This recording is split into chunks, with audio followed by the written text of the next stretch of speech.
Remember that Allah is not in need of us, and we are in need of Allah. How many people they worship trees? How many people worship dogs? But look, Allah chose you amongst other creation to guide you to His truth. So you should accept it. Because if it makes sense to you and is clear to you and you believe it's the truth, you should utter it. Let me give you an example. If you love your mother in your heart, would you not say it?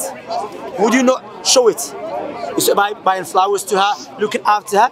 So if you believe Islam is truth, profess it and implement it. However, step by step. Don't start thinking about hijab, I have to do this. No. It's step by step, you know. Islam is like a cake. If you eat it all, not like a cake, but you know, example, yeah?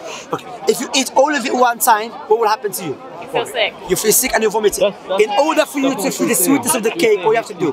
Bit by bit. Islam is step by step. The first thing that you have to accept that your creator, Allah subhanahu wa ta'ala, and you should worship Him. Wallahi, my wife told me when she became Muslim, she felt differently. You know what I mean? Of course, sometimes you have haste, like thinking, not time, not this time. But are you guaranteed to live tomorrow? No. So when the truth comes, grasp it. That's the way of the servant of the Creator. When the truth is clear to them, they take it. You know what I mean? So you should accept the truth. You know what I mean? You should take shahada. You're gonna say which please your Creator. Say ashhadu an la ilaha illa Allah. Sebelum mulai, yuk dukung dakwah Vertizone TV dengan like, subscribe, dan nyalakan notifikasi. Jazakumullahu khairan katsira.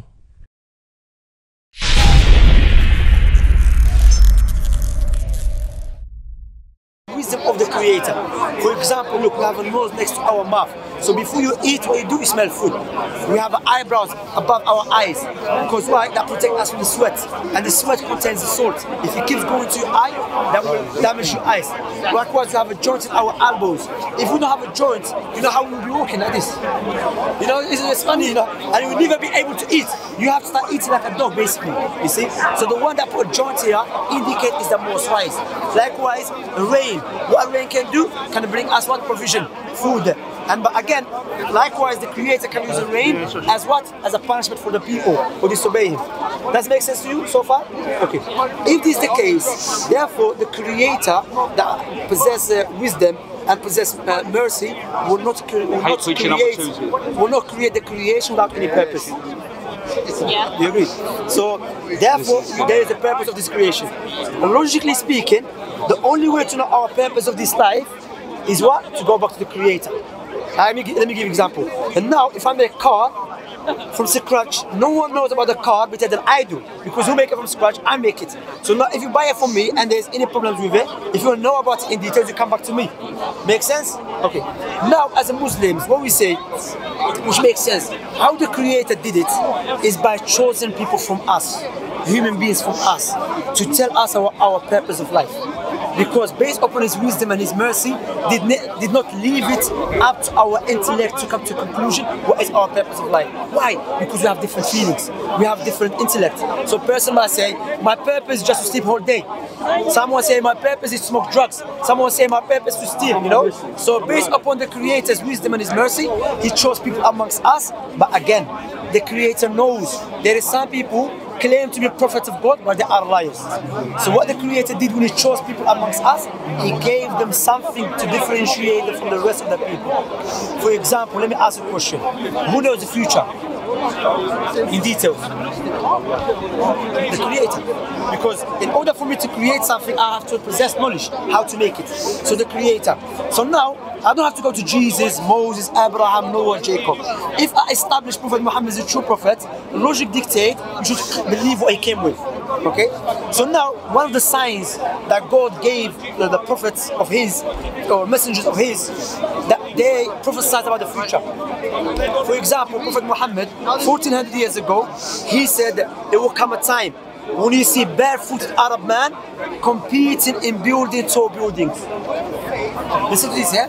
When the Prophet Muhammad mentioned that, back then, the Arabs were not known to build tall buildings. So there was not any indication to indicate the Arab will do that. And now, So those days, those who were known for it, the Persians, the Romans, the Greeks, the Egyptians. Let me ask you this question.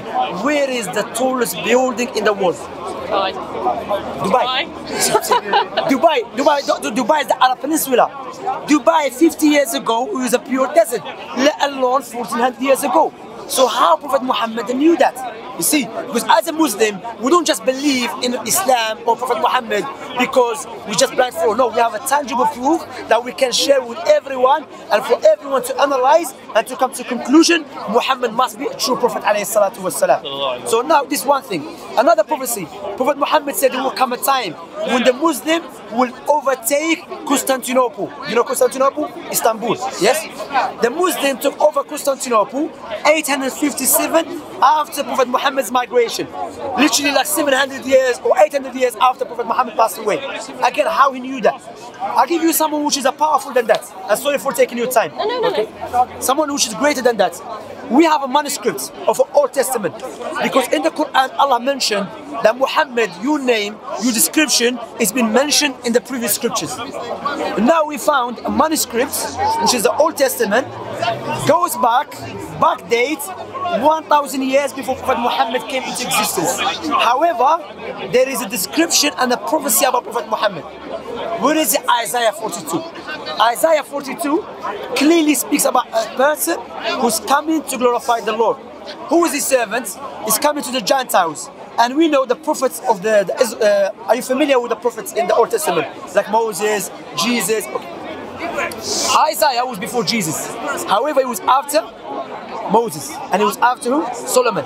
So Isaiah prophesizing about someone is coming to glorify the Lord. He's coming to the Gentiles. Likewise, it says, let the witness and its cities lift up their voice, the village that Kedah inhabits. Person might say, who's Kedah? Kedah is the son of Ishmael. Person might say, how do you know that? When you go to the Old Testament, Genesis 25:13, he says, this is the names of the sons of Ishmael. The firstborn is Nabayoth. The second one is Kedah. So when you analyze the prophecy that has been mentioned in Isaiah 42, does not fit no one except Prophet Muhammad. It speaks about Kedah. And we know, historically speaking, from the Muslims and the non-Muslims, there was no prophet after Isaiah that came to the Arab, to the inhabitants of Kedah, except Prophet Muhammad. Because Prophet Muhammad's name is Muhammad, son of Abdullah, son of Abdul Muttalib, son of Hashim. He goes back to who? He goes back to Qaidar, the son of Ishmael, the son of Ibrahim. So now, as a Muslim, I have a tangible proof to establish Muhammad as a true prophet. Does it make sense to you so far? Yeah. Is it clear to you so far? That's what is Islam. Islam, many people think, what is Islam? Is it to be Pakistani? Or is it Islam to be Indian? Or, no, Islam. So the only thing, so I've been reading about the life of Muhammad. Yes. And I've started trying to read the Quran in English. Yeah. What do you think? I believe in Allah. I believe that Muhammad is a prophet. The only thing is, like, the words. That's what Which words? In the Quran, being like directly the word. But then the thing is, it depends how you think of God. So I come from a Christian culture, like not my parents, but like the Christian culture teaches you like God is a man in the sky, basically. We don't believe that. No. Of course, we don't believe But it's really hard for me to think of God as something, like I'm trying really hard to think of God I'll explain to you, look. an energy. No. What we say about Allah subhanahu wa ta'ala. Think about it. Look, Allah subhanahu wa ta'ala, the way He described to us who He is in the best manners. Why? He described Himself with the attributes. Yeah. He's the most merciful. So now, because we're not perfect. We don't know what we do. Sometimes we make mistakes, we fall into sin. So now if I fall into sin, I remember that Allah mentioned in the Quran is Ar-Rahman Ar-Rahim, the most beneficent, the most merciful. So the attributes, I worship Allah by it. How? I should not despair from Allah's mercy. So I come back. Yeah. Likewise, Allah is Al-Alim. So I know before I do anything, Allah knows everything. There's nothing hidden from Allah subhanahu wa ta'ala. So how you should worship Allah subhanahu wa ta'ala is by reflecting upon His names and attributes. Likewise, Allah subhanahu wa ta'ala said is Al-Ghafur, often forgiven, meaning He forgives all the sins. You remember that. Likewise, Allah mentioned that Allah does not love those who transgress those who oppress the others. So imagine now, I'm going to rob someone, but I remember, no, Allah mentioned the Quran, Allah hates those who oppress the others. So that stopped me. See what I'm saying? Because a'udhu billah, imagine Allah said he stole and he's big. That doesn't benefit me in his worship. He stole, he's big, but does he forgive? Does he know everything? Is he merciful? Is he powerful? So the names and attributes of Allah subhanahu wa ta'ala mentioned in the Quran explain to us who is Allah subhanahu wa ta'ala. Because to be honest, sister, the word energy, the term energy, when you look to the definition of it, as a Muslim, we don't reject it and we don't accept it. When we say, what do you mean by energy? Because according to the book of physics, energy meaning ability to do work. We say yes, that's the attribute of the creator, but we don't call it energy. We call it what?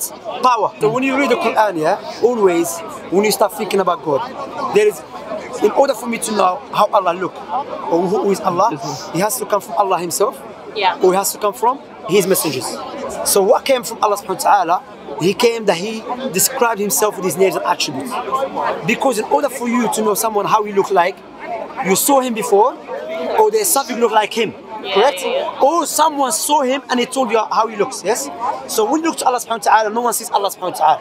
However, we see the work of Allah subhanahu wa ta'ala. We saw the miracles of Allah subhanahu wa ta'ala. Likewise, there is nothing like unto Allah subhanahu wa ta'ala to compare Allah with creation. You see what I'm saying? So, of course, no one is safe from that. Like me, I've been a Muslim all my life, alhamdulillah. But sometimes I'm reading the Quran, I come and Satan will try to play with my head. Is Allah like this, Allah like that? But Allah already gave me a criteria. ليس كمثله شيء وهو السميع البصير. There is nothing like unto Allah, and He's the all-hearing, the all-seeing. So when you read the Quran, when you pass by Allah's names and attributes, remember Allah is Ar-Rahim, but is He most merciful like us? No. Allah's mercy is perfect. Our mercy is what? Has deficiency. You see what I'm saying? So always remember that. You see what I'm saying? Because what I'm saying, sister, logic dictates that if you believe and you accept that I'm a doctor, Mualaf forbid, yeah, and you have a disease, what you should do, you should follow my advice, because you establish I'm a doctor.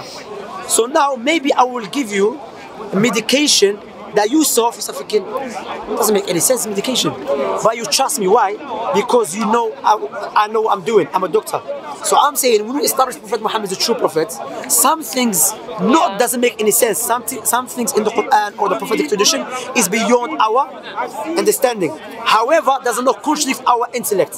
So what we accept it because why? We believe Prophet Muhammad is a true prophet of Allah. You see, and as we have mentioned, Allah knows about ourselves and about the creation better than anyone else. Is that clear? Make sense?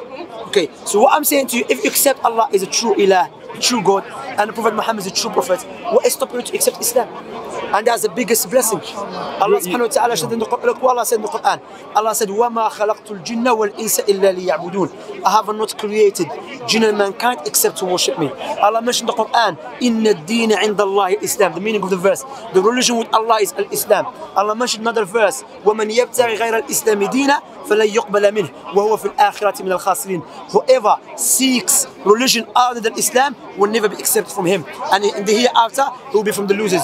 Remember that Allah is not in need of us, and we are in need of Allah. How many people they worship trees? How many people worship dogs? But look, Allah chose you amongst other creation to guide you to the truth. So you should accept it, because if it makes sense to you and is clear to you and you believe it's the truth, you should utter it. Let me give you an example. If you love your mother in your heart, would you not say it? Would you not show it? It's by buying flowers to her, looking after her. So if you believe Islam is truth, profess it and implement it. However, step by step. Don't start thinking about hijab, I have to do this. No. It's step by step, you know? Yeah, because I would never want to do something like, I mean, on the one hand it's faith, obviously, so faith is going to be faith, and you can never be 100% sure, can you? You have to have faith. No, but Islam is 100% on the true. other side, okay. Yeah. Well, you have to understand that as long as the foundations are clear to you, then you don't have to know about everything. You know what I just did to you, sister? I just showed you that, okay, how do we know Islam is the truth? Like not just faith, meaning that just blind follow. Because no, that's not what I mean. I believe that we are sure that Prophet Muhammad is a true prophet. There is a jump. You have to do like some kind of. Yeah, of course. Let me give you this one. Yeah, it's the best example. Islam is like a cake. If you eat it all, not like a cake, but you know the example. Yeah. Okay. If you eat all of it one time, what will happen to you? feel sick. You feel sick and you're vomiting. In order for you to feel the sweetness of the cake, what you have to do? Bit by bit. Islam is step by step. The first thing that you have to accept that your Creator, Allah subhanahu wa ta'ala, and you should worship Him. Let me give you something. To know the virtues of shahadatain and to say it and to accept what your Lord created you for. If I give you £2 million, what would you say to me? If I give it to you, I tell you, no, take it, don't worry. Would you not thank me? You thank me, correct? Okay, would you remember me all the time? Of course, £2 million, you know? Okay, listen to this now. I will give you £2 million on the condition you give me your 2 eyes. Would you do that? No. So your 2 eyes is more valuable than £2 million. But what about the one who gave it to you for free? Why don't you thank him? I have been. You see what I'm saying? But are you correcting him in the correct manner, which pleases him? You see what I'm saying? I'll give you another example. And now, if you have a friend, and like you know, you wanna buy a gift to your friend. Would you buy a gift to your friend that you love or your friend love? So therefore, we should worship the Creator the way He loves, not the way we love. Does it make sense? So I'm saying what Prophet Muhammad said. One of the ways and one of the deception of a Satan. One of deception of a Satan. Prophet Muhammad mentioned when someone wants to become a Muslim, because remember what you're doing. You want to revert back that which you were born with. Because Prophet Muhammad said every person who was born as submitted to the Creator, and his family make him a Jew or a Christian or a fire worshipper. So when a Satan notices that you're doing that, he will bring you all the doubts, barriers. Are you not perfect? No one is perfect. You know what I mean? Look, Ummuna Aisha, our mother, the wife of Prophet Muhammad. She said the first thing that came as a revelation to Prophet Muhammad is what? To know Allah first. To worship Allah. Description of paradise. Description of hellfire. Afterward, the legislations. Step by step. Because the Creator is all wise. Imagine now I tell you, listen, become a Muslim, start wearing jilbab, I'm not saying smoking, but I'm saying you can tell me, no, that's too much for me. You know what I mean? That's why the first thing I'm focusing on and emphasizing on is the shahadatain, is the key. So I'm saying, now there's two things. Either you live with the key, and if you, may Allah forbid, but no one is safe from death. How many people left the house and never come back? How many people won't sleep, they never wake up? There's nothing guaranteed this time except death. And we're taking our life for granted. You know, wallahi, like many people that we knew, we were talking to them like that. Then they left, they never come back. So are we ready for death? Allah said in the Quran, وَمَا كُنَّا مُعَذِّبِينَ حَتَّى نَبْعَثَ رَسُولًا. Allah will never punish any nation until He sends a messenger to them. So Allah mentioned in the Quran that if the meaning of the verse, if the truth is clear to someone and he turns away from it, then there's no blame except on him. So if the truth is clear to you, then as for hijab, as for praying, then step by step. Of course, praying is something good. Like when we pray, it's something good for our bodies, for our limbs, physically and spiritually, you know. So when you look to Islam, whatever Islam tells you to do is good for you. And whatever Islam tells you to stay away from is bad for you. So I'm saying don't focus on the other thing. Remember shahadatan, and Satan is your enemy. Sahih? True? Okay. Let me ask a question. Would you take your worst enemy as your advisor? No. So I'm saying. So now what is happening? Satan is our enemy. So now, sister, if it's clear to you, makes sense to the foundation, take shahada and step by step. I will tell you just a word of encouragement. My wife, she's a revert. She became Muslim when she was 14. Okay. Well, she was 14, you know. She's a solution. She said when the truth was clear to her, she was reading. One day she was in her room praying to Allah subhanahu wa ta'ala, you know. Then she accepted Islam by herself, you know. And one day my mom came and she saw her praying. But I'm saying that she told me when I saw the truth, I accepted. Because you never know, you know, before it's too late. Wallahi, the truth, you're not gonna fly, you're not gonna start kicking, no. Shahadatan, which is the wording that Allah created you for. What is a shahadatan? That you testify there is no one worthy of worship except Allah. As I told you, if I give you £2 million, you say thank me. But if I give you £2 million, you never give me your 2 eyes. So you should be thankful to the one, give you 2 eyes. So shahada, the first part, basically you are saying that I accept and I testify that I should appreciate and I should show gratitude to my Creator. The second part, Ashhadu anna Muhammad Rasulullah. So you say I testify I should show gratitude to my Creator according to His Messenger Muhammad. See what I'm saying? That's a shahadatan, you know? Yeah. It's not something like, you know, you have to change a passport. But it's better than a passport, of course. It will take you to Jannah, you know? So take the key of you. I like your metaphors. Alhamdulillah. So I'm saying, wallahi, it's clear, sister. Don't let the shaitan try to stop you from it. That's why I'm saying the foundation is clear. If you believe, because remember, what you're going to say is not in my heart. Of course, in my heart, but it's in your heart too. And you accept it's the truth, and it makes sense to you. Then step by step. And Prophet Muhammad said, when a person becomes a Muslim, all his sins forgiven. Wallah is the biggest blessing. Newborn baby. Wallah is. My wife told me when she became Muslim, she felt differently. You know what I mean? Of course, sometimes you have haste, like thinking, not time, not this time. But are you guaranteed to live tomorrow? No. So when the truth comes, grasp it. That's the way of the servant of the Creator. When the truth is clear to them, they take it. You know what I mean? So you should accept the truth. You know what I mean? You should take shahada. You're gonna say which please your Creator. Make sense to you? Yeah, thank you. Is it clear to you? Thank you for taking the time. No problem at all. Okay, I'm gonna say ashhadu an la ilaha illa Allah wa ashhadu anna Muhammadan Rasul Allah. In English, I bear witness. There is no one worthy. Of worship. Except Allah. And I bear witness. That Muhammad is Allah's messenger. And the servant of Allah. Alhamdulillah, Muslim. Allahu Akbar. Wallahi, you made my day. Allah bless you, sister. And wallahi, I have a book for you, alhamdulillah, here. I'm very happy, you made my day. I'm very happy today. Even I haven't eaten, but I asked what I ate. But I'm happy that it's sufficient for me. Wallahi, that is a gift for me. Okay, sister? May Allah bless you, sister. What I will tell you, sister, that remember now, look, what we have to understand, and let us be realistic with ourselves, that this life without doubt is a bridge, that we're going to cross from one side to the other side. And Allah already told us in the Quran, look from the mercy of Allah subhanahu wa ta'ala, that He showed us the correct way. And He reminded us, and He gave us signs. He sent His prophets, His messengers, for us to be His neighbors. Wallahi, if one of us, someone will tell, listen, tomorrow I'm going to get your house to be the neighbor of the queen, everyone will be happy. What about the king of the kings? To be the neighbors of Allah subhanahu wa ta'ala.